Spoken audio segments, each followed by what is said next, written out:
ములుగు జిల్లాలో బీజేపీ నాయకులు ఆందోళన చేపట్టారు. జిల్లా కేంద్రంలోని ఏరియా ఆసుపత్రి ముందు నిరసన చేపట్టి సీఎం రేవంత్ రెడ్డి దిష్టిబొమ్మ దహనానికి ప్రయత్నించగా వారిని పోలీసులు అడ్డుకున్నారు. దీంతో పోలీసులకు బీజేపీ నాయకుల మధ్య తోపులాట జరిగి ఉద్రిక్త వాతావరణం నెలకొంది. అనంతరం జాతీయ రహదారిపై బైఠాయించి కాంగ్రెస్ ప్రభుత్వానికి వ్యతిరేకంగా నినాదించారు. కాంగ్రెస్ ప్రభుత్వంలో మహిళలకు రక్షణ లేదన్నారు.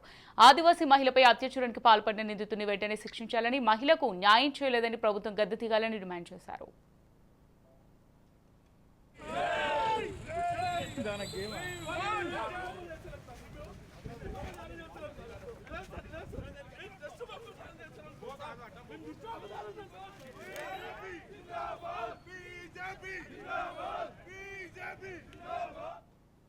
గత వారం రోజుల క్రితం జరిగిన ఆసిఫాబాద్లో చేరేరు మండలంలో జరిగిన ఆదివాసులకు మరి అదేవిధంగా ఒక మైనార్టీ వర్గానికి చెందిన వాళ్ళకు మధ్య గొడవలలో కారణంగానే ఈరోజు మరి ఈ ధర్నా కార్యక్రమం నిర్వహించడం జరిగింది.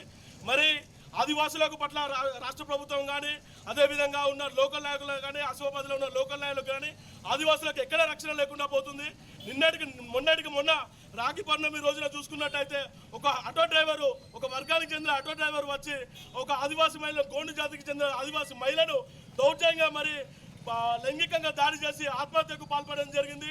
మరి అక్కడ ఉన్న స్థానిక బీజేపీ నాయకులు ఎస్పీ గారిని కలిసి అదేవిధంగా రాష్ట్ర నాయకులను కలిసి ఆదేశాల ప్రకారము అక్కడ ఉన్న విచారణ చేస్తే జరిగితే వాళ్ళు యాక్సిడెంట్గా క్రియేటివ్ చేసి అక్కడ ఉన్న కేసులు బనాయించడం జరిగింది.